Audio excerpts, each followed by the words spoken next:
Hidup yang diidamkan banyak orang tentu sederhana. Tidak melakukan apa-apa, tapi tetap punya segalanya. Tubuh yang ideal, pasangan yang cantik, uang yang melimpah. Namun semua itu datang dengan harga. Untuk memiliki tubuh bagus, seseorang harus berlatih. Untuk punya uang, ia harus bekerja. Untuk mendapatkan kesenangan dunia, tentu membutuhkan uang lebih dulu. Sebuah lingkaran setan, kecuali bila seseorang bisa berada di banyak tempat sekaligus dan melakukan segalanya.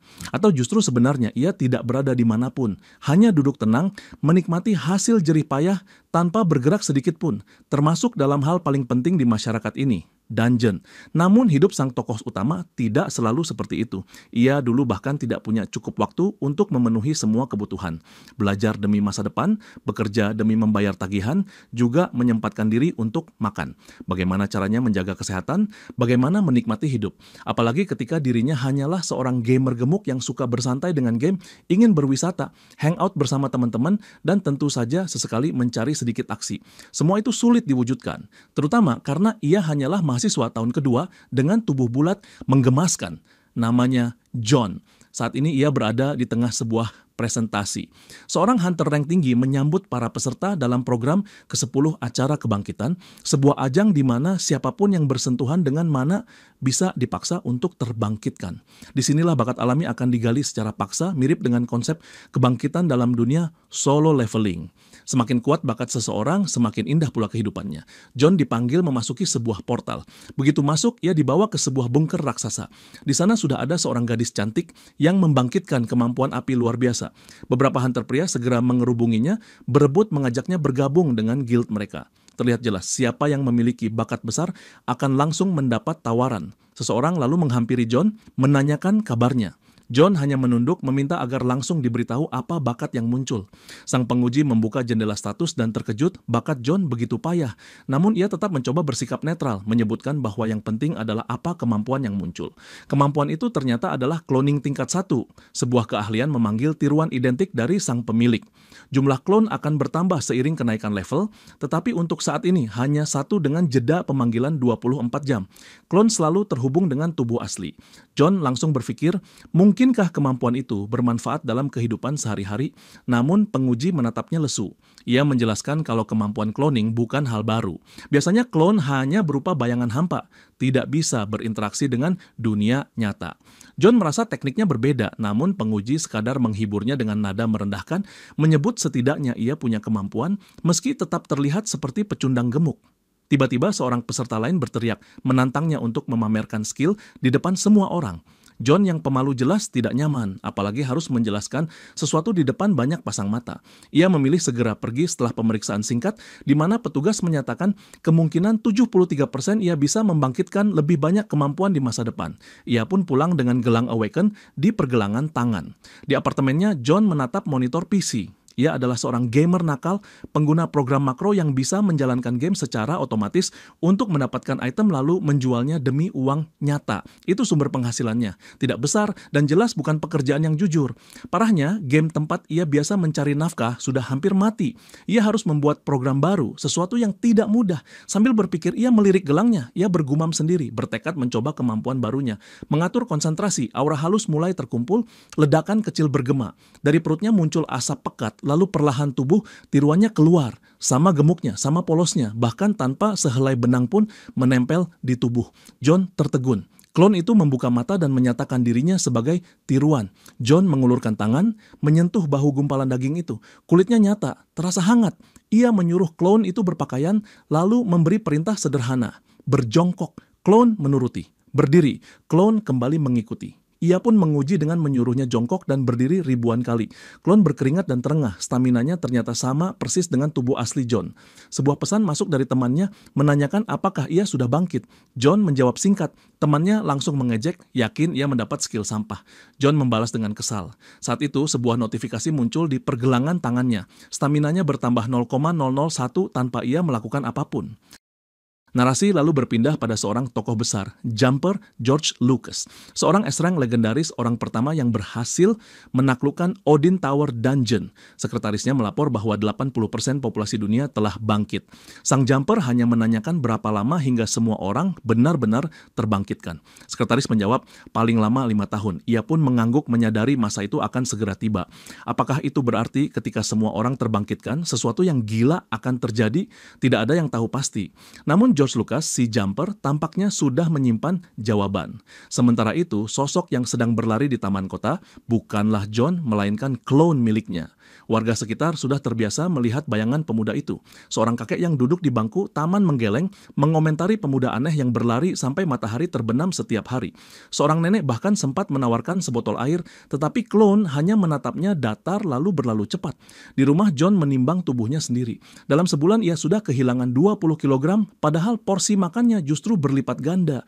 Inilah kehidupan yang ia impikan. Statistiknya perlahan meningkat. Stamina bertambah 0,1, refleks 0,1, kecepatan 0,1. Semua aspek tubuhnya naik konsisten. Dari pengamatan, John menemukan beberapa aturan tentang klon. Pertama, rasa sakit dan kelelahan klon tidak berpengaruh pada tubuh aslinya. Kedua, bila klon dipaksa terlalu keras atau kehabisan energi, tubuhnya lenyap menjadi asap. Ketiga, penampilan klon akan selalu menyesuaikan dengan bentuk tubuh aslinya. Jika John menjadi kurus dan lebih sehat, klon pun ikut berubah. Keempat, meskipun berada jauh, ia bisa memberi perintah hanya dengan berpikir. Dan yang terakhir, klon mustahil menciptakan klon lain. Jika itu terjadi, dunia bisa kacau. Ia mulai berselancar di situs khusus status awaken. Dari sana ia memahami bahwa status dasar manusia di level 1 adalah batas alami mereka seumur hidup, kecuali jika terbangkitkan. Kebanyakan orang hanya memiliki atribut dasar seperti kekuatan atau kecepatan. Namun ada atribut tersembunyi seperti regenerasi dan mentalitas yang hanya bisa diperoleh melalui kebangkitan, sesuatu yang masih menjadi misteri. Yang pasti latihan harian paling banter hanya menambah 00101. Nyaris mustahil untuk berkembang pesat. Kecuali tentu saja bagi orang seperti John yang membiarkan klonnya bekerja hampir 24 jam sehari. Sebagai gamer yang terbiasa mengendalikan karakter, kini John menjadi otak yang mengatur klon-klonannya. Sayangnya masalah terbesarnya tetap uang. Tabungannya hanya tersisa $700 dan itu pun harus cukup untuk hidup sendiri. Situasi makin buruk karena ia harus makan 2 kali lipat. Energi klon menguras cadangan makanannya. Ia mencoba memikirkan pekerjaan tambahan, tetapi kebanyakan pekerjaan terlalu rumit. Sampai ia menemukan lowongan samar dari perusahaan bernama Crazy Monkey Logistics Center. Tugasnya sederhana, datang, angkat kotak, dapat bayaran. Tidak banyak syarat, tidak banyak tanya. Cocok untuk pekerja kasar. John segera menghubungi nomor yang tertera. Jawaban datang cepat. Mereka membutuhkan orang dan ia harus datang hari itu juga. Mau tak mau, ia menerima. Malam itu, ia mendatangi lokasi bersama klon yang ia samarkan identitasnya. John memberi instruksi tegas. Klon hanya boleh menjawab singkat, tidak usah banyak bicara, dan gunakan nama palsu, Jong Dong. Klon mengangguk tanpa ekspresi. Namun di gudang itu mereka bertemu seseorang yang mengejutkan. Seorang pria paruh baya bernama Diochil yang mengenali John. Ia terperangah melihat perubahan tubuh John, begitu banyak berat yang sudah hilang. Tanpa banyak basa-basi, Diochil membawanya ke kantor untuk mengurus dokumen kerja. Bagi John, pekerjaan kasar ini terasa berat. 2 jam mengangkat kotak saja sudah membuat tubuhnya gemetar. Sementara klon bekerja tanpa henti, kuat, dan efisien. Rekan-rekan kerjanya mulai terkesima, menyebut klon sebagai pekerja gila yang tak kenal lelah. Pada suatu saat, klon bahkan menatap John kosong, seolah jiwanya melayang. Diochil datang menyodorkan sekaleng minuman soda sambil memuji klon yang ia panggil Galando. Ia juga menepuk bahu John yang tampak lelah, menyindirnya karena tidak terbiasa kerja keras. Kebanyakan pemula sudah kabur, katanya, tapi John masih bertahan. Percakapan bergeser. Diochil menanyakan Universitas John, dengan santai John menyebut kampus Nangoguk. Mendengarnya, Diochil terkejut. Universitas itu terkenal sulit dimasuki. John yang licik malah berlagak rendah hati, mengaku tidak belajar keras tapi tetap bisa masuk dengan mudah. Diochil makin terkesan, lalu muncul ide baru. Daripada menderita di gudang, bagaimana kalau John bekerja paruh waktu lain sebagai tutor pribadi untuk putrinya? Bagi John, tawaran ini lebih rumit. Ia memang antisosial, tidak terbiasa berinteraksi dengan orang asing, apalagi mengajar. Namun, tawaran itu terdengar menggiurkan. Apakah ia akan mengirim klon lagi atau kali ini harus datang sendiri? Pilihan itu menggantung di pikirannya. Bagi seseorang yang sedang butuh uang, tawaran sebesar $200 per jam jelas tidak bisa dilewatkan. Mengajar pun bukan pekerjaan melelahkan. Bayaran besar, tenaga nyaris tak terpakai. Lebih manis lagi, setelah 1 hari bekerja, statistik John meningkat di semua lini. Memiliki dua tubuh yang berlatih sekaligus adalah keuntungan luar biasa.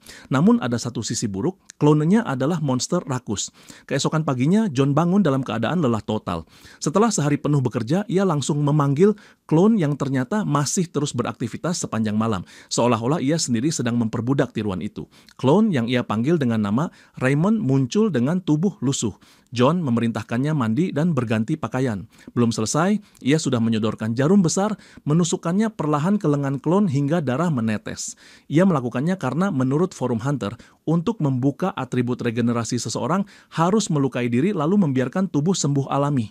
Terus-menerus hingga suatu saat atribut itu terbuka. Murni bergantung pada keberuntungan.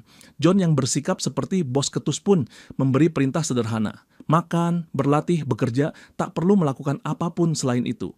Ia bahkan memberikan ponsel agar klon bisa dihubungi sewaktu-waktu. Dalam perjalanan menuju gym, tubuh asli John dicegat seorang pria kekar. Rupanya seorang kenalan lama, Jayong, yang hampir tidak mengenalinya karena berat badannya susut drastis. Jayong berkoar bahwa ia sedang berlatih keras untuk menjadi hunter besar. Berikutnya, meniru idolanya, Sububum. John hanya menanggapinya dengan datar, mengaku ingin menjadi seseorang yang lebih hebat lagi. Mereka pun berdua melangkah masuk ke sebuah gym, berharap bertemu pelatih cantik seperti Rumor. Kenyataannya, yang ada hanya deretan pria berotot makan ayam dada. Seorang pelatih datang menghampiri dan John segera memintanya mengajarkan semua latihan dasar. Alasannya sederhana, klon hanya bisa berlatih setelah ia sendiri memahami gerakan tersebut. Sambil mengangkat beban kecil seberat 2 kilo, ia melirik Jayong yang dengan percaya diri mengangkat beban besar, membanggakan kekuatannya. John hanya mendesah, sadar bahwa temannya memang sudah terbangkitkan dengan dua kemampuan, salah satunya jelas peningkatan kekuatan fisik. Ponsel di sakunya berdering. Diocil, pria tua dari gudang logistik, memanggilnya untuk memberi pelajaran pada anaknya. John segera bergegas. Setibanya di rumah itu, ia mendengar keributan dari balik pintu. Seorang gadis sedang berteriak pada ayahnya menolak belajar. Tiba-tiba pintu terbuka keras dan menghantam wajah John. Ia jatuh terjengkang, tubuhnya meringkuk konyol di lantai. Dari sudut pandangnya, ia melihat seorang gadis manis duduk malu-malu. Itulah Hayan. Ibunya menjelaskan bahwa sebelumnya Hayan keras kepala menolak belajar, tetapi begitu John muncul, sikapnya berubah total. Gadis itu kini tersipu pura-pura bersemangat belajar padahal baru saja berteriak. John tidak membuang waktu. Dengan wajah datar, ia meminta melihat nilai Hayan. Rapor gadis itu berisi angka 5 dan 6. John menahan desah, sudah pernah melihat yang lebih buruk, tapi tetap saja mengecewakan. Ayahnya langsung kabur keluar, jelas enggan terlibat lebih jauh. Hayan menunduk malu, tak berani menatap. John menghela napas, bertekad tetap mengajar karena ia sudah dibayar. Ia bahkan mengaku bahwa dirinya pun tidak mendapat nilai bagus di tes bakat awalnya. Mendengar itu, Hayan sedikit terhibur, pelajaran pun dimulai. Setelah sesi berakhir, John keluar rumah dengan napas berat. Ia tahu ini akan menjadi perjalanan panjang. Meski begitu, Hayan ternyata tidak sepenuhnya malas. Ia benar-benar berusaha belajar sedikit demi sedikit. Kembali ke apartemen, ia berasumsi klon lain masih bekerja. Masalah komunikasi membuatnya frustrasi. Walau bisa memberi perintah lewat pikiran, ia tidak tahu situasi klon secara detail. Satu-satunya cara adalah memberinya ponsel. Tapi bila jumlah klon bertambah, ia harus menyediakan ponsel untuk masing-masing. Sesuatu yang merepotkan dan mahal. Ia menelusuri situs Hunter mencari skill tambahan. Ada gulungan kemampuan yang memungkinkan pengguna berbagi indera dengan summon sehingga ia bisa melihat apa yang dilihat klon. Namun harga skill itu mencapai 100 juta. Ada juga kemampuan telepati agar bisa berkomunikasi langsung dengan klon tanpa batas jarak, tapi harganya 400 juta. John terdiam. Membeli rumah lebih mudah dibanding membeli skill semahal itu. Ia mulai bertanya-tanya, apakah para hunter benar-benar menghasilkan uang sebanyak itu hingga mampu membeli kemampuan mahal? Tabungannya kini bahkan tinggal $500. Ia merebahkan tubuh ke kasur, bergumam apakah dirinya sebaiknya benar-benar menjadi hunter. Berita di televisi penuh dengan kisah hunter membeli rumah mewah, hidup sebagai miliarder, orang-orang terkaya di dunia. Ia bangkit mendadak, memutuskan tidak akan membuang potensinya hanya untuk pekerjaan kasar, klon. Saat itu juga, ia berhasil membuka atribut vitalitas. Layar gelangnya menampilkan penjelasan. Ketika portal muncul, monster menyerbu dan umat manusia hampir punah. Saat itulah Hunter lahir dan perlahan memenangkan perang.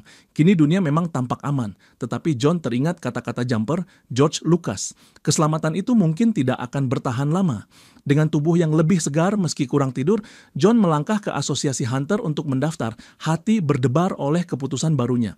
John merasa ada yang aneh begitu memasuki gedung asosiasi Hunter.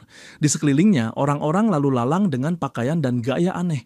Ada yang membeli pedang, ada pula yang membawa Glock, bahkan ada yang mirip petualang ala Indiana Jones. Tempat itu penuh dengan orang gila yang siap mempertaruhkan nyawa. Seorang gadis kecil berpenampilan seperti prajurit menghampiri, mengumumkan bahwa ujian Hunter akan dimulai di lantai basement 1. Para peserta diberi waktu 20 menit. John memasuki ruangan dengan canggung. Tatapan tajam dari semua arah langsung menimpanya. Tak ada satupun yang ramah. Ketika suasana semakin menekan, sebuah tangan besar mendorong pintu terbuka.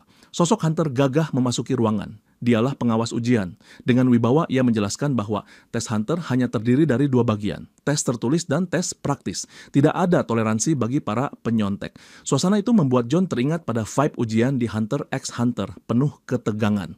Bab berikutnya menyorot seorang pria dari sebuah agensi perekrut Hunter. Situasi di kantornya tidak terlihat baik. Ia menuju tempat ujian Hunter, di mana John baru saja menerima hasilnya. Rang F mengejutkan, bukannya kecewa, John justru terlihat puas. Baginya lisensi Hunter saja sudah cukup. Soalnya ujian tidak sulit.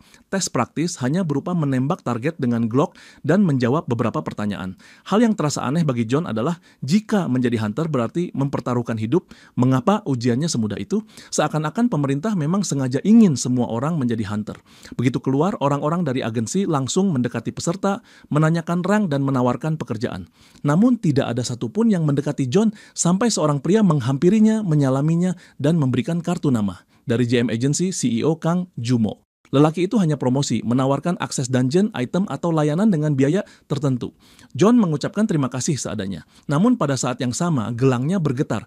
Kemampuan cloning naik ke level 2. Sekarang ia bisa memanggil 2 klon sekaligus. John meninggalkan pria tadi tanpa peduli. Sementara orang itu hanya mengeluh sendiri karena tidak ada yang memperhatikan jasanya. Di apartemen, John tertawa puas.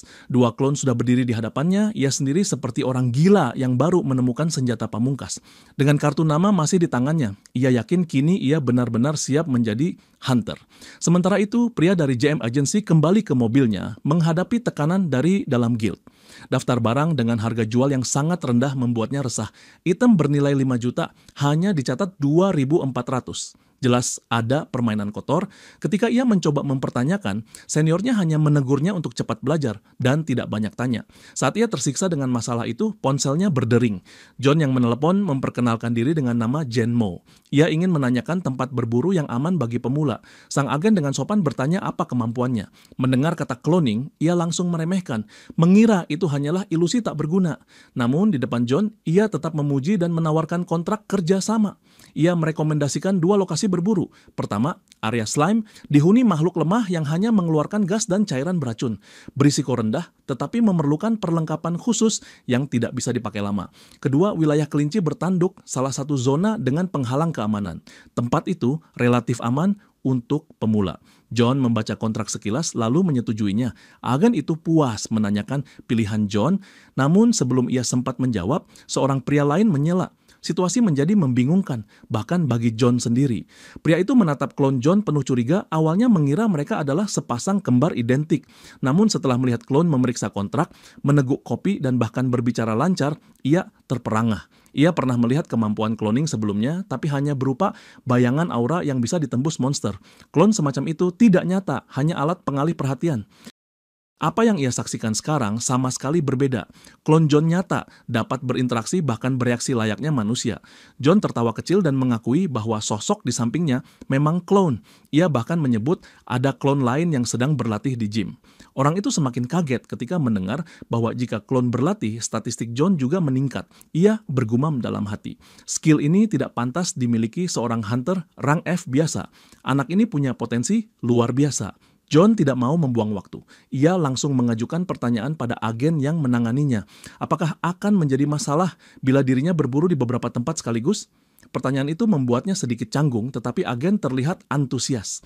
Ia menjelaskan bahwa hal semacam itu butuh izin khusus dari asosiasi. Mereka berjanji bertemu 2 hari lagi di pusat hunter untuk mengurusnya. 2 hari kemudian mereka tiba di asosiasi. Sang resepsionis memastikan permintaan John, yaitu akses ganda ke hunting ground, meski ia hanya memiliki 1 gelang identitas. Setelah memeriksa data, resepsionis memberikan tumpukan dokumen. Kasus ini sangat spesifik dan perlu pembuktian kemampuan. John memanggil klon di hadapan petugas. Seperti biasa, klon muncul tanpa sehelai benang pun. Situasi canggung, tetapi akhirnya ia mendapat izin khusus, akses untuk berada di beberapa dungeon sekaligus. Agen memuji dengan penuh semangat, bahkan tidak sadar kalau ia sedang berbicara dengan klon bukan tubuh asli John. Tak lama kemudian, bayangan hitam melayang dari atas. Sosok pemimpin Guild Hyong mendarat gagah di depan mereka. Dialah Shin Haung, Master Guild nomor 1 di negeri ini. John mengenalnya segera. Junmo, agen yang membimbing John, memperkenalkan sang pemuda sebagai hunter baru. Shin Haung menatap John lama, lalu mengejek, rank F, katanya, hanyalah bahan tertawaan. Ia menertawakan Junmo, dulu pengawas rank C dan D, kini terpaksa mengurusi pecundang kelas F. Junmo jelas tersinggung, tetapi John hanya berdiri tenang. Shin Haung menantangnya dengan tatapan tajam, bertanya apakah ada yang ingin ia katakan. John dengan tenang menunduk hormat, menyebut sebuah kehormatan bisa bertemu langsung dengan Master Guild terbesar. Itu membuat Shin Haung puas, menyebut John punya sikap yang tahu diri. Namun John tidak berhenti di situ. Dengan wajah datar ia menyindir, menyebut bahwa Guild Hyong adalah penguasa monopoli dungeon, pihak yang paling membatasi akses berburu, sekaligus paling pelit dalam pembayaran. Ucapannya menusuk. Shin Haung langsung berubah dingin, menatap tajam penuh ancaman. Ia menuduh John sok berani. Saat ia hendak memaksa John memperlihatkan kemampuan, seorang hunter lain berlari panik melaporkan ada masalah besar. Shin Haung terpaksa pergi, tetapi sempat menanyakan nama John. Dengan senyum tipis, John menyindir agar ia mencari tahu sendiri. Ia lalu berbalik pergi, meninggalkan Junmo dalam situasi sulit. Agen itu tersenyum getir, berterima kasih karena John mau menahan situasi. Di dunia maya, komentar pedas tentang JM Agency terus bermunculan, menuduh mereka agen murahan. Junmo bertanya mengapa John mau bergabung dengannya. John menjawab singkat, karena pembagian hasil mereka 8-2. Bagi John itu cukup. Sementara itu, di gym, klon John terus berlatih gila-gilaan. Tangannya sampai berdarah, otot kakinya menegang, membuat semua orang di sekitar ngeri. Bahkan sang pelatih menggigit kuku gelisah, khawatir latihan itu bisa mencederai. Seorang gadis bersuara lirih menyebut itu berbahaya. Namun klon sama sekali tidak menggubris. Pesan dari John datang, memerintahkan klon mandi dan menunggu di depan gym jam 4 sore. Begitu klon akhirnya berhenti berlatih, seluruh gym menghela napas lega. Sosok gila itu akhirnya keluar. Di sisi lain, tubuh asli John masuk ke dungeon slime. Bau busuk menusuk hidung, udara sulit dihirup. Ia memukul, membantai, dan menyerap slime demi statistik. Setelah keluar, Junmo menemuinya dan bertanya bagaimana rasanya. John mengakui sangat berat bernapas di dalam sana. Junmo mengangguk menjelaskan itulah alasan dungeon itu jarang disentuh. Bahkan sarung tangan John sudah terkikis tanda bahayanya. Dengan perlengkapan bagus, seorang hunter bisa bertahan 6 jam. John mendengus. 2 jam saja ia sudah payah, bagaimana mungkin 6 jam? Ia pun bertanya mengenai opsi lain. Junmo menyebut ladang kelinci bertanduk, salah satu area pemula dengan penghalang keamanan. John setuju mengirim klon nomor 1 untuk masuk, sementara klon lainnya sudah ia arahkan menunggu di gym. Seperti seorang ibu yang menjemput anak-anaknya di berbagai tempat, John kini memimpin klon-klonnya dari jauh. Dalam perjalanan ke dungeon baru, Junmo sempat bertanya mengapa John tidak membeli senjata tambahan. John hanya menatapnya berpikir apakah itu perlu. Agen menenangkan John, menyebut bahwa perlengkapan bisa langsung dibeli di lokasi dungeon. Seiring waktu, John pun akan mampu membeli miliknya sendiri. Saat mereka tiba, John ternganga kagum. Dungeon kelinci bertanduk jauh lebih luas dibanding ladang slime. Agen menjelaskan bahwa di tempat inilah 5 tahun lalu terjadi invasi monster terkenal. Biasanya portal terpisah dari dunia nyata, hanya bisa diakses dari dalam. Namun pada kasus langka, monster keluar membanjiri dunia nyata, menjadikannya medan perang. Untungnya, sebagian besar makhluk kuat sudah diberantas. Yang tersisa kini hanyalah makhluk lemah, sehingga area ini dijadikan zona berburu pemula. John masuk ke sebuah toko perlengkapan yang mirip swalayan ala Amerika, rak penuh pistol, amunisi, hingga perlengkapan visi malam. Total belanjaan mencapai 700.000 won. John mengeluh mahal, tapi agen menenangkannya, bila ia berhasil berburu kelinci bertanduk, biaya itu akan tertutupi. Mereka pun masuk ke zona perburuan yang mirip lapangan tembak. Para hunter duduk berjajar dengan senapan, menembak sasaran kelinci bertanduk yang berlari lincah. Dentuman tembakan memekakkan telinga, tinggal terlalu lama bisa membuat tuli. John menyeringai percaya diri, mengaku hanya meleset 3 kali dalam ujian tembak. Agen mendengus mengingatkan bahwa menembak target diam jauh lebih mudah dibanding kelinci bertanduk yang bergerak secepat kilat. John menyiapkan senapan, mengincar seekor kelinci besar. Ia menarik pelatuk, berharap tembakan kepala sempurna. Namun kenyataan pahit menanti. tidak satu pun peluru mengenainya. Setiap kali ia menembak, kelinci itu menghindar dengan refleks menakjubkan. Beberapa jam berlalu, John kelelahan. Agen bahkan sudah pergi. John akhirnya menyerahkan tugas pada klon nomor 1. Ia memberi perintah, setiap kali ada kesempatan menembak, kirim pesan padanya. Bila peluru habis, hubungi lagi. Ia sendiri pulang ke apartemen untuk beristirahat. Di balik selimut, ponselnya terus bergetar. Notifikasi menunjukkan kenaikan mana dan statistik. Namun betapa sulitnya berburu kelinci bertanduk membuat John sadar dirinya masih jauh dari layak. Ia tidur dengan harapan klon bisa menjatuhkan 1 ekor saja. Pagi buta, pukul 4, ponselnya penuh 46 pesan tak terbaca dari klon nomor 1. Sementara itu, Junmo menerima pesan dari seseorang yang panik. Mereka menanyakan apakah JM Agency memang menaungi hunter bernama Sang-woo, panggilan untuk John. Mendapat jawabannya, orang itu memerintahkan Junmo segera ke ladang slime untuk menghentikan orang gila yang berburu lebih dari 24 jam tanpa henti.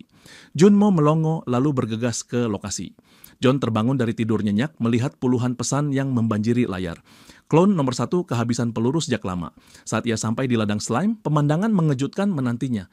Puluhan tong penuh slime sudah terkumpul, sesuatu yang belum pernah dicapai siapapun dalam sehari. Klonenya masih mondar-mandir mengisi wadah, lalu buru-buru kembali berburu. Junmo menelepon dengan suara marah, menegur John karena klonenya mengacau, membuat para kolektor kewalahan. John hanya menanggapinya santai, bahkan meminta kolektor dikirim juga ke ladang kelinci bertanduk karena jalanan sudah tertutup tumpukan bangkai. NPC di sekitar bahkan tampak kebingungan seperti Buck. Semua orang bertanya-tanya, benarkah satu hunter rank F melakukan ini sendirian? Klon John berdiri tegap bak pahlawan, membuat para rekruter guild berbondong-bondong mendekat, menawarkan kartu nama. Namun klon tetap diam, membisu. Mereka hanya berasumsi bahwa orang berbakat memang aneh. John muncul kemudian, menyerahkan seember peluru pada klon. Ia menepuk bahunya, memuji hasil kerja kerasnya. Klon nomor 1 tampak bahagia, mengisi ulang senapan dan kembali membantai. Orang-orang menatap terkesima, ingin melihat gaya berburu gila ini. John menyadari dirinya terlalu meremehkan kekuatan klon, padahal mereka hanya mewarisi separuh statistiknya, tetapi efisiensi mereka seperti mesin tanpa rasa lelah. Di sisi lain, Hayan menatapnya penuh curiga. Ia bertanya apa yang sedang dipikirkannya. John gugup menjawab asal bahwa ia hanya memikirkan pelajaran dan perkembangan belajarnya. Hayan tidak percaya, mendesaknya untuk jujur. Akhirnya John mengaku ia baru saja pergi berburu dan hasilnya lebih baik dari perkiraan. Hayan terbelalak kaget. John seorang hunter. Ia meminta maaf karena belum pernah memberitahunya. Gadis itu kembali duduk lalu mengeluarkan ponsel, menyebut gosip yang sedang ramai tentang seorang hunter berjuluk Dewa Mata Elang dari E Jong-sen. John tertegun mendengarnya untuk pertama kali. Video yang beredar memperlihatkan seorang hunter dijuluki Dewa Mata Elang dari E Jong-sen. Dalam rekaman, pria itu menembak lebih dari 200 kelinci bertanduk tanpa henti. Prestasinya nyaris mencatat rekor meski ia sama sekali tidak berbicara dengan siapapun. Justru karena itu, orang-orang menganggapnya keren dan misterius. John terpaku, tak percaya dengan apa yang dilihatnya. Di sisi lain, Hayan tampak bersemangat. Ia mengungkapkan mimpinya menjadi hunter juga. John menatapnya serius dan bertanya apakah ia sudah terbangkitkan. Gadis itu mengangguk bahkan sudah memiliki lisensi. Hanya saja ia masih takut turun langsung ke lapangan. Dengan wajah berbinar, ia berandai jika nilainya membaik, mungkin John mau membawanya berburu suatu hari nanti. John menenangkan, menyebut itu mudah. Ada banyak zona berburu aman. Wajah Hayan merona. Ia mengangkat jari kelingking meminta janji. John menurut dan seketika gadis itu kembali ceria. Setelah pelajaran, John hanya menekankan agar ia terus belajar. Saat ia keluar ruangan, Ibu Hayan menanyakan bagaimana hasilnya. John menjawab bahwa putrinya benar-benar belajar dengan baik dan punya bakat. Hayan yang menguping dari balik pintu langsung tersipu, menubruk kasurnya dengan wajah bahagia, berulang-ulang menggumam bahwa ia sudah membuat janji dengan John. Sementara itu di markas, John memikirkan hasil buruannya. Para pekerja kolektor kewalahan. Mereka terpaksa memanggil banyak tim tambahan hanya untuk mengangkut hasil perburuan klon. Belum pernah ada yang berburu sebanyak itu. Seorang staf menegurnya, heran kemana John pergi sementara semua orang pontang-panting. John hanya santai menjawab ia sedang sibuk memberi les privat demi uang tambahan. Jumlah pekerja yang dikerahkan sampai 352 orang lebih. Semua orang kebingungan menghadapi mesin pemburu itu. Ketika seorang staf meminta John memeriksa pembayaran, ia terkejut. Jumlah yang masuk mencapai 32 juta won, setara 120 ribu dolar. Untuk pertama kalinya, John merasa benar-benar kaya. Namun di balik itu, ia sadar ada sesuatu yang tidak beres dengan sistem pembayaran. Belum sempat ia mencerna, seorang pria botak dengan urat kepala menonjol datang berteriak. Namanya Carvo, mengaku sebagai hunter yang buruannya dicuri. Ia menuduh klon John merebut semua kelinci yang ia incar. Carvo menuntut kompensasi. Manajer JM Agency mendekat, wajahnya kaku. Ia mengingatkan John bahwa ini bisa jadi masalah serius. John tidak menyangka situasi seperti ini bisa muncul, tapi otaknya langsung bekerja. Carvo menatap penuh amarah, meminta 10% dari semua hasil yang didapat John. Alih-alih gentar, John justru tertawa. Hal itu membuat Carvo makin marah. Dengan tiba-tiba, Carvo melayangkan pukulan ke klon nomor 1. Tinju itu mendarat keras, membuat klon terpental ke dinding, tubuhnya berlumuran darah. Semua orang terdiam, terkejut karena klon tidak menghindar sama sekali. John menahan diri, lalu mengangkat ponselnya, merekam insiden itu. Ia menyindir lantang, menuding Carvo telah melakukan kekerasan di dalam zona berburu resmi. Ancaman bahwa video ini bisa menghancurkan karier hunter Carvo membuat pria botak itu pucat dan segera kabur dari tempat itu. Di kafe, John berbincang dengan manajer. Lelaki itu menduga Carvo berasal dari Guild Hyong.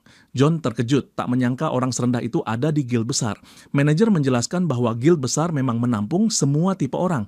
Ia mengenali Carvo karena tatapannya penuh permusuhan sejak awal. Itu sudah cukup tanda bahwa ia dari guild yang membenci JM Agency. Manajer mengaku itulah alasan agensinya kesulitan. Setiap kali mereka merekrut hunter baru, Guild Hyong selalu mengirim orang untuk membuat masalah hingga banyak yang mundur. Ia memperingatkan John bahwa sabotase serupa mungkin akan terus terjadi. Namun John hanya tersenyum tipis. Ia tidak gentar. Sejak awal ia sudah tahu jalan yang ia pilih penuh risiko. Dan ia memilih berdiri di pihak manajer apapun yang terjadi. Manajer tampak gugup, jelas menyembunyikan sesuatu. Namun John tidak peduli. Ia menyatakan punya rencana untuk menjadi kuat dalam waktu singkat. Ia menjelaskannya panjang lebar, tapi detailnya disembunyikan dari kita. Setelah selesai, ia menatap manajer meminta pendapat. Lelaki itu terperangah mengaku tidak pernah terpikir ide segila itu. Mereka pun membuat janji bertemu di Hunter Market esok hari pukul 2 siang. Hari itu tiba. Dengan uang hasil perburuan pertamanya, John melangkah ke Hunter Market. Tempat itu sudah eksis sejak era Hunter bermula, namun kini dikuasai brand besar yang menyediakan semua perlengkapan yang diinginkan Hunter. John tampak serius berpenampilan seperti ninja samurai berzirah. Ia bahkan membeli sebilah pisau tajam, lalu memesan 2 set tambahan. Manajer menyinggung soal skill familiar yang pernah John sebutkan. John mengangguk meski ragu apakah ia bisa menemukannya. Mereka pun memasuki sebuah toko bernama Heritage. Di dalamnya, orbs bercahaya berjajar memenuhi rak. John menatap satu di antaranya. Skill familiar, kemampuan berbagi indera dengan makhluk atau summon. Harganya 129.000. Terlalu mahal, ia melirik manajer. Dengan licik ia menyinggung bahwa kerjasama lebih dalam akan menguntungkan kedua belah pihak. Manajer langsung paham maksudnya. John ingin meminjam modal. Meski awalnya ragu, ia akhirnya bersedia memberikan pinjaman 50 juta. John tersenyum lega, memohon agar cicilannya dibagi 12 bulan tanpa bunga. Manajer menyetujui dengan syarat John benar-benar bisa membuktikan hasilnya. Kembali ke rumah, John mempelajari cara mengaktifkan skill baru itu.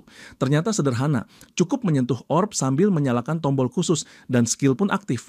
Ledakan cahaya meletup, orb lenyap, lalu jendela status muncul. Familiar skill berhasil terpasang, memungkinkan berbagi semua indera dengan clone. John memanggil clone nomor 1 dan nomor 2. Keduanya muncul, tubuh mulai ramping, berdiri seperti pengawal keren. Kali ini, ia siap menguji skill baru. Kenangan percakapannya dengan manajer terlintas.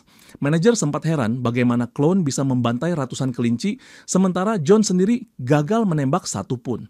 John menjelaskan bahwa ia memerintahkan klon untuk melebih-lebihkan pukulan saat dipukul Carvo agar terlihat lemah. Padahal, jika mau, klon bisa menjatuhkan pria itu dengan mudah. Manajer terperanjat sadar bahwa meski hanya memiliki setengah statistik tubuh asli, klon mampu mengendalikan tubuhnya jauh lebih efisien daripada manusia biasa. John hanya mengacungkan jempol. Benar sekali. Itulah yang akan ia manfaatkan. Rencananya sederhana tapi gila. 2 lokasi latihan berbeda. Klon pertama berlatih jarak dekat melawan seorang petarung berstaf. Klon kedua berlatih menembak di lapangan tembak. Kedua klon akan dilatih habis-habisan. Para instruktur bingung. Mengapa pemula ini langsung ingin sparring serius dengan senjata tajam dan pistol, tapi John ngotot. Klon pertama memegang staff, klon kedua menggenggam pistol. Pertarungan dimulai. Petarung staff menyerbu, sementara instruktur pistol meluncurkan cakram target.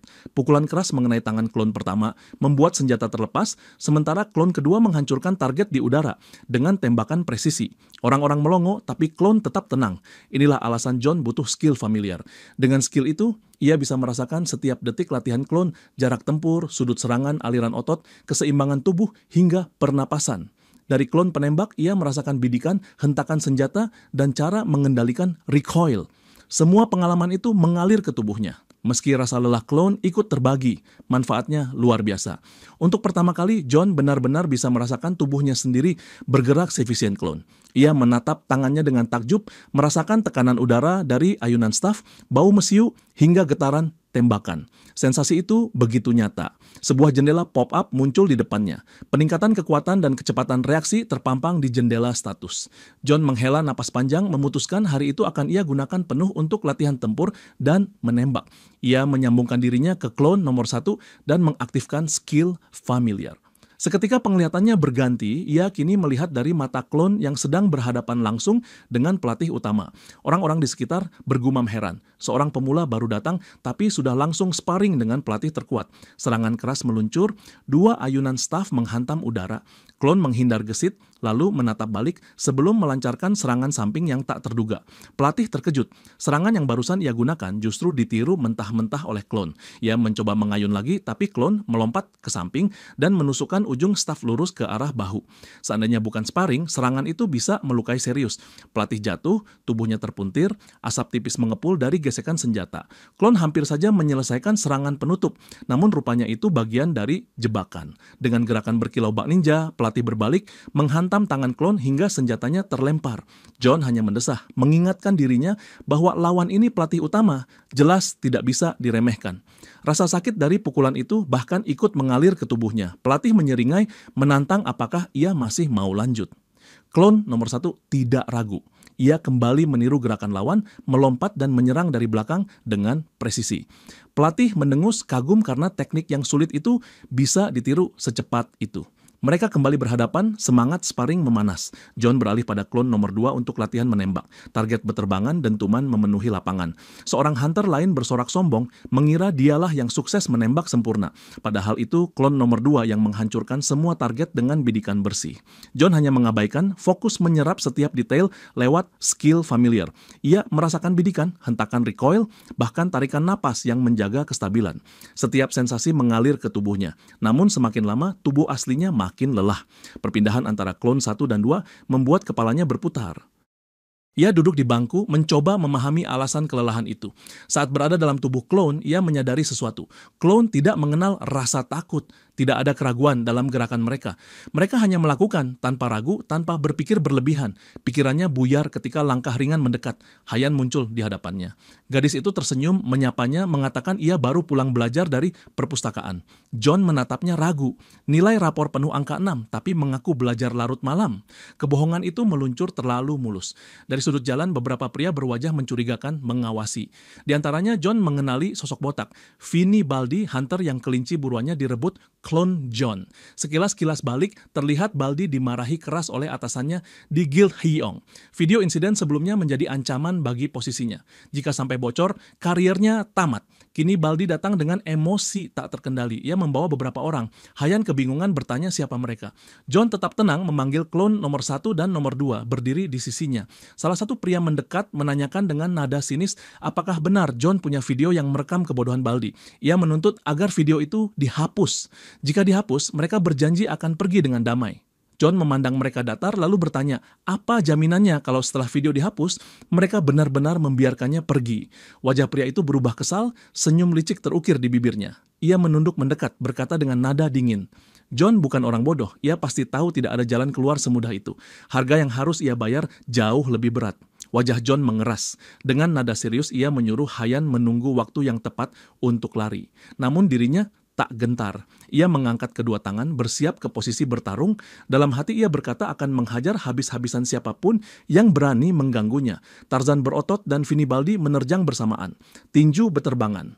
John menghindar pukulan pertama, tapi siku Tarzan sempat menggores tubuhnya, lalu sebuah tendangan keras menghantam perutnya. John terhuyung, lalu sebuah pukulan telak menghantam hidungnya. Darah mengucur, Hayan berteriak panik. Tubuh John terlempar, ia terbatuk hebat, rasa besi bercampur asin memenuhi mulutnya. Rencananya jelas tak berjalan mulus. Saat itu, Hayan mengangkat tangan, cahaya menyala di telapaknya. Api kecil menyerupai matahari terbentuk di genggamannya. Dengan tubuh gemetar, ia berdiri di depan John mencoba melindunginya. Tarzan dan Baldi sama-sama terbelalak. Mereka menyadari gadis itu juga terbangun. Salah satu dari mereka mengejek menyuruh John minggir karena hanya bersembunyi di balik anak sekolah. Hayan menggertakkan gigi, memperingatkan agar jangan mendekat. Salah satu dari mereka malah terus maju. Hayan melempar bola api ke perutnya. Ledakan meletus, asap mengepul. Namun lawan itu hanya tertawa, sama sekali tidak terluka. Ia mengejek menyebut bahwa menjadi awaken kini hal biasa. Kemampuan sekecil itu tidak pantas dibanggakan.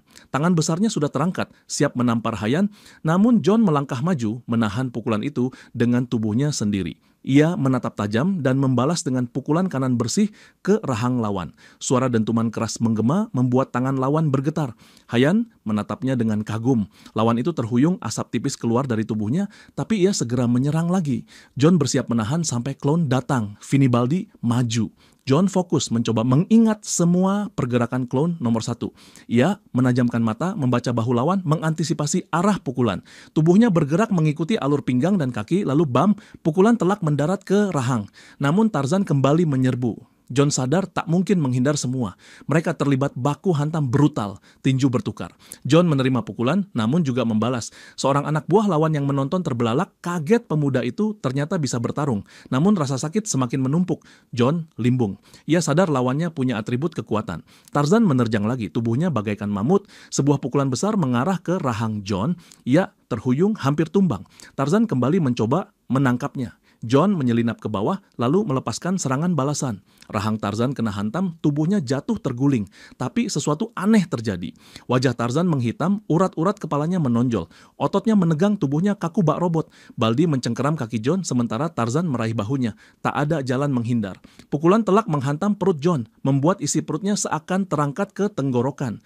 Ia jatuh tersungkur. Nyaris tak bisa bernapas. Saat pukulan lanjutan hendak menghantam, sebuah ledakan meletus. Hayan meski tubuhnya sendiri terbakar luka, tetap melancarkan serangan demi melindungi John. Tarzan dan Baldi bangkit lagi, siap menyerangnya. Namun dari sisi lain, dua klon John datang. Tubuh ramping mereka berdiri tegap layaknya pengawal. Baldi baru sadar, keringat dingin menetes di pelipis. John perlahan bangkit di sampingnya. Kali ini ia berkata, waktunya bicara serius. Baldi menerjang. John memusatkan tenaga, meniru teknik yang ia pelajari dari latihan. Dengan lompatan cepat, ia menendang langsung ke wajah. Tubuh Baldi berputar di udara, terhempas ke tanah. Pertarungan selesai. Baldi dan krunya porak-poranda. Di layar statistik John meningkat signifikan. Sebuah notifikasi muncul. Servant baru terbuka. Namun beban pertarungan terlalu berat. Tubuh John ambruk ke tanah pingsan. Klon dan Hayan segera berlari menopangnya. Malam itu berakhir dengan kemenangan, tapi juga membuka babak baru yang lebih berbahaya. Meski tubuh penuh luka dan kepalanya masih pening, John tersenyum kecil, penuh kepuasan. Beberapa waktu kemudian, ia berjalan santai di kota bersama Hayan. Gadis itu masih terheran-heran, mengaku kaget mengetahui hunter pemula yang sedang terkenal itu sebenarnya hanyalah klon milik John. Tak jauh dari mereka, seseorang berbisik soal dewa mata elang dari Gunung Eugen. John tersipu menyuruh Hayan merahasiakan identitasnya. Gadis itu menggoda, bertanya apakah ia tidak ingin terkenal. John hanya menjawab singkat, ketenaran berbahaya. Kejadian semacam tadi pasti akan terus datang menghampiri. Hayan berjanji menyimpan rahasia itu rapat-rapat. Setibanya di rumah, Hayan mendesah kecil, seolah tak ingin pertemuan mereka berakhir. John menatap tangannya yang cedera, bertanya apakah ia masih bisa menulis dengan kondisi begitu. Hayan menjawab santai, ia sudah terbiasa menulis dengan tangan kiri. Namun dengan nada merajuk, ia bertanya apakah itu berarti pekerjaannya akan berkurang. John tersenyum tipis, mengingatkan bahwa ia sudah menyelesaikan banyak pekerjaan di ruang belajar sebelumnya. Hayan salah tingkah, wajahnya memerah, lalu mencoba menutupi rasa malu dengan membanggakan dirinya. John menambahkan bahwa kemenangan mereka tadi sebenarnya berkat Hayan yang menghentikan serangan. Gadis itu semakin tersipu, namun juga bangga. Dengan nada manja, ia menawarkan untuk membalas budi lewat jamuan makan malam. John menyambut, menggodanya dengan berkata ia akan mentraktir Dolly. Janji pun terucap. Dua remaja itu saling mengikat diri dengan janji-janji kecil. Di luar rumah, dua klon John berdiri menunggu. Dengan gaya seperti bos, John memberi perintah. Namun klon hanya menjawab bahwa tempat latihan sudah tutup. John mendesah, lalu menyerahkan tongkat kecil pada mereka, menyuruh berlatih seadanya di taman. Ia menyebut dirinya kapitalis terlemah. Sebulan berlalu, segalanya berubah drastis. Junmo menatap John, kagum, dan bertanya perkembangan selama ini. John menjawab bahwa semua rencananya sukses. Ia kini mampu menembak sasaran dengan pistol. Kemampuan klon naik ke level 3, dan klon ketiga telah lahir. Junmo terperangah, ia menyadari bahwa setiap kali John mendapatkan klon baru, kemampuan belajarnya semakin cepat berlipat ganda. John tersenyum, menyebut buktinya ada pada statistik tubuhnya sendiri yang melonjak 2 kali lipat. Ia bahkan sudah meminta akses ke 3 dungeon berbeda sekaligus. Junmo sempat mengeluh tapi akhirnya mengatur semuanya. Malam itu John membagi tugas. Klon pertama melatih otot atas, klon kedua berlatih kaki, klon ketiga melakukan kardio. Ia memperingatkan agar semuanya pulang sebelum tengah malam. Sementara klon sibuk berlatih, John duduk di depan layar komputer menonton video YouTube khusus Hunter. Ia menganalisis cara berburu monster, memahami pola serangan, cara mereka bergerak, bahkan kemampuan spesial mereka. Ia menyadari bahwa klon dapat meniru apapun yang mereka lihat, selama gerakan itu masuk akal bagi tubuh manusia. Dengan begitu, ia bisa merencanakan strategi paling efisien untuk melawan monster. Menjelang siang, ketiga klon kembali dari latihan, tubuh penuh keringat. John menutup laptop, memerintahkan mereka mandi. Pikirannya terus berputar, kini ia sudah mempelajari strategi menghadapi tikus raksasa, ikan alien, hingga kelinci bertanduk. Langkah selanjutnya adalah menguji apakah klon benar-benar mampu menerapkan teori itu di dungeon. Namun skill familiar ternyata menguras mana dengan cepat. Setiap kali menggunakannya, tubuh John seperti dikuras habis. Meski begitu, tak ada waktu untuk bersantai. Telepon dari Junmo masuk, memberitahu akan menjemputnya dalam 10 menit. John bergegas menyeret klon yang baru saja hendak makan. Junmo melongo melihat ketiga klon kini tampak seperti pasukan yang berbahaya. Bahkan John sendiri merasa tidak nyaman berada di dekat 3 sosok mirip dirinya yang tampak seperti psikopat pendiam. Junmo menyampaikan bahwa 3 dungeon telah disiapkan, namun jaraknya berjauhan. John hanya tersenyum mengatakan ia tidak ikut. Ia cukup menitipkan klon-klon itu seperti orang tua yang mengantar anak ke penitipan. Junmo sampai terperangah. John menjelaskan bahwa ia perlu berlatih menggunakan skill familiar serta memperkuat pengendalian mana. Jadi ia hanya melambaikan tangan pada klon yang berangkat lalu pulang untuk duduk bersila di ruang tamu. Ia mengingat saat menggunakan familiar sebelumnya mananya bocor keluar tubuh. Kali ini ia mencoba membuatnya berputar, mengalir stabil. Nafas diatur, energi diarahkan ke jalur tubuh hingga sebuah notifikasi muncul. Skill meditasi diperoleh. Efeknya menstabilkan pikiran, memulihkan sedikit kelelahan mental, mempercepat regenerasi mana, dan meningkatkan kecepatan kenaikan atribut. Adegan berpindah. Di Gua Ikan Ilen, jejak darah berceceran. Seorang hunter berlari panik, berteriak mengapa ada monster sebesar itu di zona rang F. Dari pantulan baju zirahnya, rahang raksasa menganga tepat di belakang. Monster itu tak seharusnya ada di sini. Ia ditelan dalam sekejap. Sementara itu, di dekat ladang ikan alien, mobil Junmo berhenti. Ia menurunkan klon yang menyalaminya singkat, lalu kembali melaju untuk menjemput klon berikutnya. 3 klon kini resmi tersebar di dungeon berbeda, siap memulai perburuan. John puas luar biasa. Dengan 3 klon yang bekerja di lapangan, ia hanya duduk di kamar menikmati hasilnya. Skill familiar benar-benar rusak. Apa yang ia lakukan bisa mengguncang seluruh industri hunter. Di rumah ia mengira dirinya baru saja membangkitkan kemampuan mana breathing. Namun kenyataannya hanya meditation. Jauh berbeda dari yang ia bayangkan. Sial, pesan dari Junmo masuk. Klon-klon sudah tiba, waktunya memeriksa lapangan perdagangan. John mengaktifkan skill familiar. Tiba-tiba ia melihat melalui mata klon nomor 1 yang sedang menusukkan belati ke seekor tikus raksasa. Ia terperanjat sejenak, namun segera sadar. Itu hanya klon sedang berburu. Tak lama, lebih banyak tikus god bermunculan dari sisi lain. Untung John sudah mempelajari trik dari video hunter veteran. Dalam video itu, seorang pria berkacamata menjelaskan cara melawan tikus god, monster rang F paling menjengkelkan. Mereka selalu menyerang lurus ke depan, jadi harus dijaga jarak dan ditembak terus-menerus. Bila gagal menjatuhkan dari jauh, jangan pernah membidik kepala karena tengkorak mereka keras, sasar leher atau tulang belakang. Kelebihannya, makhluk ini berkembang biak cepat, jadi sumber X yang melimpah. Klon mengikuti instruksi itu dengan presisi, menembak dan menikam leher, sementara John merasakan semuanya lewat familiar. 3 klon berburu serentak di lokasi berbeda, dan hujan atribut pun mengalir. John menyeringai. Hari ini ia berniat menghabisi seluruh monster rang F di zona itu. Hunter lain yang datang kebingungan. Seharusnya mereka sudah melihat gerombolan tikus, tapi area malah dipenuhi bangkai. Mereka saling bertanya, siapa yang meninggalkan semua ini? Akhirnya mereka memutuskan mengumpulkan jasadnya untuk dijual. John menggaruk kepala. Segalanya berjalan terlalu lancar, tapi ia merasa melupakan sesuatu. Benar saja, ia lupa memanggil tim kolektor. Segera ia memerintahkan 3 klon kembali untuk mengambil bangkai. Namun ia menyadari klon nomor 3 tidak mau mengambil sebagian jasad. Saat ditanya alasannya, klon menjawab, ia tidak membunuh makhluk itu. John mendengus, menyuruhnya berhenti jujur dan tetap mengumpulkan. Klon menurut. Beberapa bangkai tampak tercabik aneh. Bahkan salah satunya bukan tikus, melainkan tubuh ikan. Klon bertanya apakah perlu diambil juga. Saat itulah John terdiam. Di antara sisa tubuh ia melihat lengan manusia. Pandangannya beralih ke semak dan sesuatu sedang mengintai. Suara lirih terdengar. Klon nomor 3 menoleh mengangkat senjata. Dari balik kegelapan, kepala monster muncul. Umpan, monster asli ada di belakang. Saat ia berbalik, sebuah tebasan mengerikan melayang. Lengan klon terputus. John terhenyak. Tiba-tiba lengan kanannya sendiri terasa hangat, nyeri menusuk. Ia berteriak kesakitan. Koneksi familiar terputus mendadak karena rasa sakit, tubuhnya gemetar di kamar. Tak ada waktu menunda, ia meraih ponsel, segera menghubungi Junmo, menanyakan di mana klon nomor 3 ditempatkan. Jawabannya, instalasi pengolahan limbah tua, zona yang terkenal dihuni makhluk ikan. John segera berpakaian, berlari, memerintahkan klon 1 dan 2 bergabung. Ketika mereka tiba, ia langsung menjelaskan situasi. Junmo bertanya cemas apa yang terjadi. John menjawab, ada masalah besar. Klon nomor 3 menghadapi monster aneh. Dari kejauhan, klon nomor 3 sudah bersiap. Belati di tangan, menghadapi ikan humanoid raksasa bersenjata pedang besar. John menatap dengan wajah pucat, menjelaskan makhluk itu bukan sekadar ikan.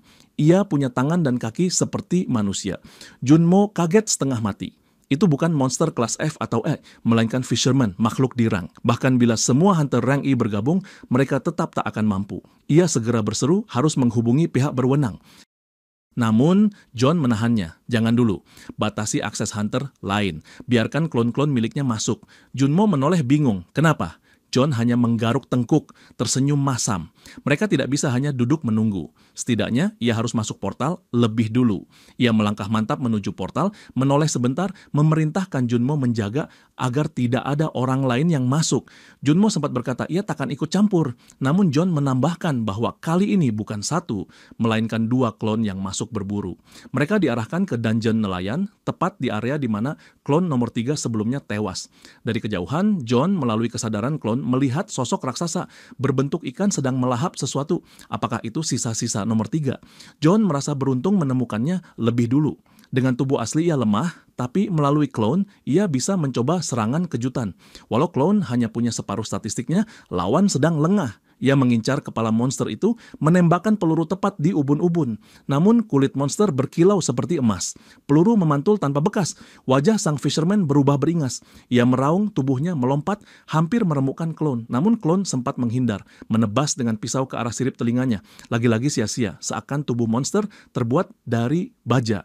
Ia membalas dengan tebasan yang meleset, menebas pohon hingga tumbang seperti mentega. John terperangah. Monster itu berdiri tegak, tatapannya bagaikan iblis. Klon mencoba memukul balik, tapi tinjunya tak berarti apa-apa. Fisherman membanting klon ke pohon, tubuhnya ringsek. Namun John menyadari sesuatu. 1 peluru sebelumnya sempat meninggalkan goresan tipis, sementara lainnya tidak. Ia segera memerintahkan klon membidik titik itu lagi. Dan benar saja, peluru berikutnya menghantam persis di tempat yang sama, menambah luka. John menyeringai kecil, mulai percaya diri. Ia memerintahkan klon menghujani monster dengan peluru, meski ia sadar makhluk itu mungkin tak akan mati hanya dengan tembakan. Fisherman mengamuk, pedangnya berubah merah menyala, berlumur api. Tebasan diarahkan ke leher klon. Klon mencoba menahan dengan lengan, namun tubuhnya terpelanting, memuntahkan cairan hitam pekat seperti bensin. John merasa klon itu takkan bertahan. Pedang monster tampaknya semakin kuat seiring darah yang ia tumpahkan. Klon bangkit dengan gila, menyerang balik, menghantam dada Fisherman dengan kombinasi pukulan. Makhluk itu berusaha mencengkeram, tapi John segera memanggil klon lain untuk membantu. Pertarungan kacau, sulit membedakan siapa yang menyerang atau menghindar. Hanya satu hal yang membedakan. Salah satu klon mengenakan bini, yang lain tidak. Klon berbini menerima hantaman keras di perut, terpental mundur, namun tetap bangkit. Mereka berdua menyerang serentak, menebas kiri kanan. Tubuh Fisherman akhirnya penuh luka, darah mengalir. Monster itu terhuyung, jatuh berlutut. John melalui klon menghela napas lega. Pertarungan melelahkan, tubuh klon compang-camping, ia bertanya-tanya apakah mereka bisa pulih. Namun pikirannya langsung beralih ke sisi praktis. Berapa harga hasil rampasan monster ini? Saat ia memeriksa senjata, semuanya hancur. Ia mendesah bersiap memberi laporan pada agen. Namun tiba-tiba tubuh monster yang seharusnya mati itu tidak ada. Fisherman ternyata hanya berpura-pura. Ia bangkit melarikan diri menuju portal keluar. Di luar portal, para hunter dan penjaga kesal menunggu giliran berburu. Beberapa protes karena dilarang masuk. Saat portal mulai bergetar, semua mata menatap. Dari dalam, Fisherman menerobos keluar, jauh lebih buas. Penjaga dan hunter segera melepaskan tembakan, membidik titik luka yang sama. Namun John sadar, peluru biasa mungkin tak cukup. Pedang monster itu sudah melewati ambang portal, berkilat ganas, siap menebas dunia nyata. Clone berdiri di belakang John, menggenggam pisau. Ia melempar, namun bilah itu hanya memantul, tak menembus. Pisau yang memantul itu justru ditangkap John sendiri. Dengan gerakan cepat, ia menancapkan pisau tepat di otak kecil monster di depannya. Suasana menegang, namun John berhasil melumpuhkannya dengan gaya penuh wibawa. Bahkan Clone menatap kagum, seolah berkata bahwa tuannya benar-benar hebat. Bab selanjutnya memperlihatkan seorang pria tiba di lokasi. Ia membawa laporan investigasi. Kondisi medan pertempuran hancur, seorang fisherman hunter kalah total. Lalu seorang petugas militer datang menanyakan apakah ia dari asosiasi. Ya, jawabnya, mereka menemukan seekor monster rank D telah mati. Ya, petugas terkejut. Bagaimana mungkin hunter rank F bisa mengalahkan monster sekuat itu? Yang lebih mengejutkan, ternyata hanya seorang hunter yang melakukannya bersama klon-klon miliknya. Petugas memeriksa luka-luka pada tubuh monster. Semua tembakan mengenai titik yang sama seolah ditembak oleh penembak ulung. Ia kebingungan, tak tahu bagaimana melaporkan hal ini pada asosiasi hunter. Sementara itu, John mendapat lonjakan besar. Skill Dash memberinya kecepatan gerak singkat. Skill Projectile meningkatkan kekuatan serangan senjata api. Enhanced Regeneration meningkatkan daya pulih. Skill Strike memungkinkan menyalurkan kekuatan ke satu pukulan, ditambah peningkatan kekuatan dasar dan statistik lainnya. John bersorak dalam hati menyadari Clone 1 dan 2 selamat berkat regenerasi yang kini makin kuat. Junmo menatapnya terkejut, hampir tak percaya. John baru saja membunuh monster rank D, sesuatu yang mustahil bagi hunter rank F. John hanya mengangkat bahu. Ia mengakui memang berbahaya, tapi hasilnya nyata. Junmo menekankan betapa gila situasi itu, bahkan menyarankan John sudah pantas naik tingkat, mungkin ke monster rank I. John tiba-tiba teringat, monster itu sempat membawa pedang pendek. Ia ingin memungutnya. Namun Junmo mencegah, menyarankan agar clone yang melakukannya, karena bisa saja pedang itu terkutuk. John terkejut, baru tahu adanya item terkutuk. Junmo menjelaskan bahwa kutukan bisa buruk, tapi terkadang juga menguntungkan, tergantung efeknya. Clone pun mengambil pedang itu. Saat ia mengaktifkan familiar, John mendengar suara putus asa dari dalam pedang. Suara itu meraung meminta darah, mendesak untuk segera diberi persembahan. John terkejut, segera memutuskan koneksi. Clone tampak tenang-tenang saja, seolah tidak terganggu dengan jeritan tersebut. John berpikir keras, apakah dirinya akan terkena dampak bila menyentuh pedang itu langsung? Untuk saat ini lebih baik membiarkan Clone yang menyimpannya. Selain itu, John sempat memeriksa kristal yang jatuh dari kepala monster. Junmo dengan berat hati menjelaskan bahwa itu sampah. Kristal yang seharusnya meningkatkan atribut, tapi efek sampingnya terlalu banyak hingga tak ada yang mau memakainya.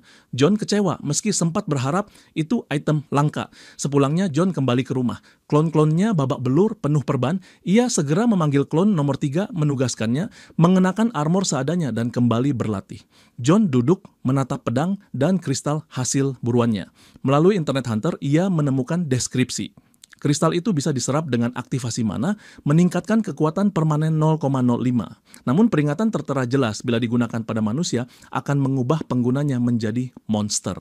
John menimbang mungkin bisa dipakai pada entitas non-manusia karena ia tak pernah terkena efek samping makhluk yang berubah.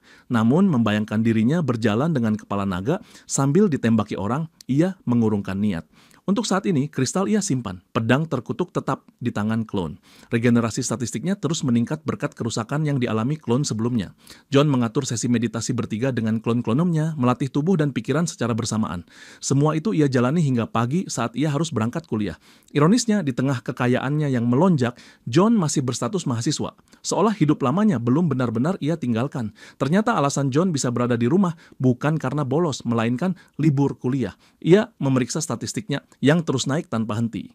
Saat berjalan di koridor kampus, ia kembali merasakan betapa sepinya dunia akademis baginya. Tidak ada satupun yang mengajaknya bicara, hingga ia masuk kelas dan melihat sosok familiar, pria kekar yang ditemuinya dulu. Pria itu menyapanya riang. Mereka ternyata sekelas. John mencoba tersenyum, namun temannya hanya menertawakan, mengaku datang bukan untuk belajar, melainkan untuk melihat gadis-gadis cantik di sekitar. Suasana kelas mendadak berubah gaduh. Para gadis menatap John terkejut, tidak percaya dengan perubahan tubuhnya. Bukankah itu Sang Woo? Bukankah dulu ia gemuk? Kini mereka nyaris tidak mengenalinya. Gadis-gadis itu heboh, mata berbinar. Temannya menepuk bahu John sambil tertawa, menyebut bahwa kini ia populer. John bingung, tidak merasa dirinya berubah sedrastis itu. Temannya menyarankan agar John segera menemui orang tuanya, karena mungkin mereka pun tidak akan mengenalinya lagi. Sebagai perayaan, ia mengajak John keluar minum malam ini, bahkan membawa teman wanita. Namun John menolak. Ia sudah punya janji lain. Temannya melongo. Jika John menolak ajakan seperti ini, pasti ada sesuatu yang serius. Sementara itu, di AMC World Hunter Association, rapat darurat digelar. Presiden Michael Harris menerima ramalan dari seorang peramal, sebuah bencana akan datang. Sebuah portal akan terbuka, ratusan monster akan menyerbu. Bahkan monster rang A diperkirakan akan muncul. Lokasi, Korea Selatan. Suasana tegang, para petinggi hunter dunia berkumpul. Salah satu yang hadir adalah Miss Mio, Master Guild Yolo, wanita liar yang bahkan menyambut seorang pria bersetelan rapi dengan tandukan ke kepala. Pria itu Park Wan-tae, pemimpin guild peringkat 3. Ia hanya bisa mengelus kepala sambil mendengar Mio menggoda, menyebut kumisnya seksi. Rapat dimulai. Shin Haong, Master Guild Hyong yang dulu mengejek John, juga hadir. Ia mencoba menyindir guild lain dengan ucapan pedas, memprovokasi. Seorang pria berambut putih menegur agar ia berhenti, namun jelas terlihat ia menikmati suasana panas itu. Hingga seorang kakek masuk ke ruangan. Tua, lemah tampak luar, namun semua orang tahu dialah ketua Asosiasi Hunter Korea. Begitu ia masuk, semua hunter duduk rapi. Ia menyampaikan terima kasih lalu menjelaskan bahwa bencana benar-benar nyata. Tidak ada detail pasti soal tanggal atau lokasi persis, hanya bahwa monster rang A akan terlibat dan Korea Selatan adalah target. Meja rapat bergetar ketika salah seorang hunter membanting tinjunya, frustasi. Bagaimana mungkin mereka bisa melindungi satu negara penuh? Ketua tua itu hanya berkata, itulah tujuan rapat untuk menentukan langkah. Usulan muncul, setiap guild membentuk kelompok menjaga satu wilayah, lalu jika portal pecah, semua kelompok segera bergerak bersama. Tidak ada pengecualian. Siapapun yang menolak akan dihukum berat. Semua setuju, meski wajah mereka penuh keraguan. Di sisi lain, John keluar kampus dan melihat Hayan diganggu pria asing. Pria itu memaksa minta nomor, memuji kecantikannya dengan kasar. Hayan menolaknya mentah-mentah. Saat John muncul, gadis itu langsung meraih lengannya, berpura-pura manja menyebut John sebagai kekasihnya. Gerakan 4 dimensi, ia berhasil menyingkirkan pengganggu, lalu berlari bersama John. Sambil tersenyum malu, Hayan menjelaskan bahwa pria tadi terus mengganggunya. Ia hanya berpura-pura agar bisa lepas. Ia juga buru-buru menegaskan bahwa dirinya tidak punya pacar, seolah memberi sinyal pada John. John menatapnya heran, menyadari ia tidak mengenakan seragam sekolah. Hayan menjawab dengan senyum kecil, hari ini ulang tahunnya. Ia menantang John yang terus menatap, menggoda bahwa ia tidak bisa berhenti memandang. John terdiam, mengingat statusnya sebagai tutornya, bukan lebih. Namun pikiran itu tak bertahan lama. Ponselnya berbunyi notifikasi masuk. Tambahan 50 juta won, senyum lebar merkah. Ia mengajak Hayan makan malam, membiarkannya memilih apapun yang ia mau. Mereka pun menuju restoran steak premium. Hayan terpesona, meski khawatir harga terlalu mahal. John menenangkannya, menyebut bos yang akan menanggung. Namun suasana makan malam terganggu. Layar televisi menyiarkan peringatan mendadak. Ini bukan latihan, bukan simulasi. Sebuah portal monster pecah di Korea Selatan, termasuk wilayah tempat mereka berada. Peringatan darurat terus diputar di layar. Semua orang diminta menyiapkan makanan dan persediaan. Ini bukan latihan. Namun John sadar dirinya masih rank F. Apa yang bisa ia lakukan? Hampir tidak ada. Di sisi lain, teman-teman kuliahnya kecewa karena John tidak ikut pesta. Mereka bahkan melihatnya di luar bersama seorang gadis, terlihat terlalu bahagia. Mereka kesal, menyebutnya pengkhianat. Namun sebelum sempat mendekatinya, sirene bencana menggema. Mereka berpapasan dengan John, langsung menuduhnya meninggalkan mereka demi pacar baru. Hayan yang ada di samping John langsung salah tingkah. wajahnya memerah. John buru-buru menjelaskan bahwa ia hanyalah tutor Hayan dan makan malam barusan hanya bentuk terima kasih. Untuk menenangkan suasana, ia bahkan membungkus sisa daging steak dan memberikannya pada Hayan untuk dibawa pulang ke orang tuanya. Teman-temannya terkesima. Cara John memperlakukan gadis itu terlihat dewasa dan berkelas. John menambahkan bahwa sebaiknya semua segera pulang. Dengan peringatan darurat diumumkan, tidak pantas mereka berkeliaran. Namun di seberang jalan, sekelompok pria keluar dari bar dengan mabuk, tertawa keras seakan dunia baik-baik saja. John sempat ragu, bertanya-tanya apakah ia terlalu panik. Ponselnya berdering. Junmo menelepon memastikan John sudah mendengar peringatan. John bertanya balik apakah ada informasi lebih jelas. Junmo menjelaskan bahwa status peringatan akan berlangsung selama 3 bulan. Alasannya, tidak ada yang tahu persis kapan dan di mana portal akan muncul. Monster yang keluar bisa mencakup bahkan makhluk rang A. Jika muncul di ibu kota, jumlah korban akan sangat besar. John terkejut. Mengapa tidak ada perintah untuk benar-benar berhati-hati? Junmo menjawab dingin. Ekonomi tidak bisa ditutup 3 bulan penuh, negara akan runtuh. Peringatan ini hanyalah formalitas. Bila bencana terjadi, asosiasi bisa berkilah menyalahkan rakyat. Mereka sudah diperingatkan. John mengerti sebuah cara licik untuk menghindari tanggung jawab. Junmo menyarankan agar John membawa keluarganya ke shelter karena zona berburu untuk sementara ditutup.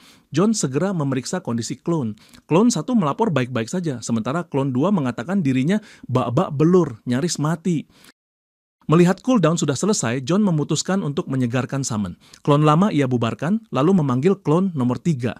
Dengan itu ia pulang ke rumah orang tuanya. Saat membuka pintu dan menyapa ibunya, wanita itu hanya memandang bingung, tak mengenalinya. John tersenyum kikuk memperkenalkan diri, Sangwoo anaknya. Ibunya kaget menatap tubuh putranya yang kini berubah drastis. Ayahnya bangkit dari kursi, mengatur kacamata, memastikan apa yang dilihatnya benar. Tak lama, seorang gadis berambut pendek masuk. Adiknya, Tomboy, langsung protes karena kakaknya tidak mencarinya lebih dulu. John tertegun, nyaris tidak mengenalinya. Suasana rumah jadi riuh. Ibunya bertanya siapa pria-pria bertopeng yang masuk bersamanya. John menjelaskan bahwa mereka bukan teman, melainkan klon, kemampuan hasil kebangkitannya sebulan lalu. Semua terkejut. Ibunya tidak pernah menyangka anaknya akan menjadi hunter. Adiknya melompat-lompat kegirangan, sementara ayahnya hanya bergumam, kini mereka punya hunter dalam keluarga. John mengaku ia memang sempat berniat menyembunyikan hal itu, tapi sekarang tidak lagi. Ibunya segera menegaskan bahwa pekerjaan itu berbahaya. John memberi jawaban telak. Semua pertempuran ditangani klon, tubuh aslinya aman. Ia tidak pernah langsung dalam bahaya. Mereka pun mulai bersiap membereskan barang untuk berjaga-jaga. Ayahnya tetap skeptis, menganggap bencana ini berlebihan. Baginya sulit memahami bagaimana sesuatu bisa terjadi kapan saja tanpa kepastian. Ia bahkan masih berpikir soal pekerjaan esok hari. John menyadari masyarakat memang tidak menganggap serius peringatan ini. Ia memilih tinggal semalam bersama keluarganya, berbohong dengan alasan kelas kuliah dibatalkan, padahal tidak, agar mereka mau merasa tenang. Dalam hati ia mencibir betapa rusaknya sistem ini. Bahkan ketika bencana diumumkan, sekolah tetap berjalan seakan dunia baik-baik saja. Saat makan malam, ibunya menyiapkan daging yang John bawa. Namun ketika ditanya apakah klonnya juga akan makan, John hanya menggeleng. Mereka cukup dengan nasi seadanya, tidak pantas membuang steak premium pada mereka. Klon tetap diam tanpa protes, hanya menunduk mengikuti tuannya. Makan malam keluarga sempat jadi momen hangat. Meja penuh hidangan. John, keluarganya, dan klon-klon yang ikut duduk. Mereka hanya diberi ember penuh nasi, tapi tetap saja semua terlihat damai. Adiknya bercanda, menatap John, bertanya apakah dengan 4 tubuh makan sekaligus ia akan kembali gemuk. John menanggapinya santai, mengatakan energi yang terbakar jauh lebih banyak daripada yang ia makan. Semua tertawa, merasakan kebahagiaan langka. Sudah lama sekali keluarga itu tak duduk bersama seperti ini. Namun kehangatan itu hanya berlangsung sekejap. Ledakan dahsyat menghantam. Bangunan runtuh, monster berjatuhan, John terhempas ke tanah, pandangan kabur. Saat membuka mata, ia melihat tak ada lagi yang tersisa dari rumah.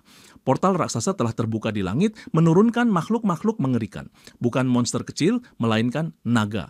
Makhluk mirip Godzilla, raksasa yang menghembuskan napas panas hingga jadi ledakan laser, membakar segalanya. Di antara reruntuhan, keluarganya tergeletak, tak sadarkan diri. John mendapati barang-barang klon nomor 1 berserakan. Sepertinya ia mengorbankan diri untuk melindungi semua orang. Klon nomor 2 dan 3 masih ada, tapi nomor 3 kehilangan 1, lengan, dan nomor 2 tubuhnya rusak parah. Situasi berubah drastis dalam hitungan detik. Di jalanan, pemandangan neraka terbentang. Orang-orang terhimpit di bawah mobil, naga menangkap manusia dan membawanya ke langit, tubuh-tubuh terinjak troll dan raksasa. Kota berubah jadi medan perang. John hanya sempat meraih tas persediaan, ia menyambar peralatan, memakaikan potongan armor pada adiknya, berharap mungkin ia pun bisa terbangkitkan di tengah situasi kacau ini. Adiknya menatap klon yang kehilangan lengan, bertanya apakah ia baik-baik saja. John hanya menjawab singkat bahwa klonnya masih bisa bertahan. Sebelum ia bisa menjelaskan lebih jauh, sebuah ledakan kembali mengguncang. Monster berjatuhan dari langit karena portal terbuka tepat di atas kota. Siapapun yang tidak bisa terbang langsung jatuh menghancurkan apapun di bawahnya. John beruntung, mereka berada di lantai yang masih utuh. Satu monster menerjang pintu. John bangkit menggenggam tongkat besar. Dengan kemampuan strike, ia menghantam pintu hingga pecah, lalu menendang keras. Kekuatan murninya kini tak terbayangkan. Begitu menuruni tangga, tubuh-tubuh berserakan, mobil hancur, monster menjarah. Ia bertanya pada ayahnya berapa jauh tempat perlindungan terdekat. Jawabannya 2 kilometer, tapi jalan dipenuhi slime, kerangka hidup manusia batu. Seperti kebun binatang horor. Adiknya mengingatkan ada terowongan bawah tanah yang bisa mereka pakai. Itu mungkin satu-satunya harapan. Mereka berlari, tapi jeritan meminta tolong terdengar. Seorang pria terjepit reruntuhan, sementara seekor troll rang D berdiri di atasnya, siap menghantam. Suasana mirip tragedi Attack on Titan.